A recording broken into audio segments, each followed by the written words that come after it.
अगायो खाएर फाइनली हामीले चाहिँ खाना खाइयो। यो चाहिँ हिजो यिनीहरूले सेलरोटी हालेको अहिलेसम्म खाँदैछन्। सबै खाएर बसे। लास्टमा यसले के गरे समाउँदै बसेको के गरे त्यो नखाएर त्यो भात पनि अझै भेनाले नि खाइसक्नु भयो।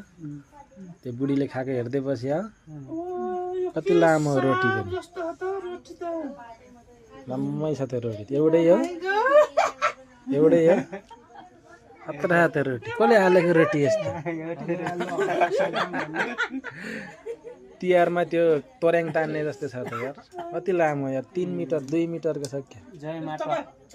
कसले हालेको? बुढाबुढीले यताबाट हेलो भन्दै खाएको।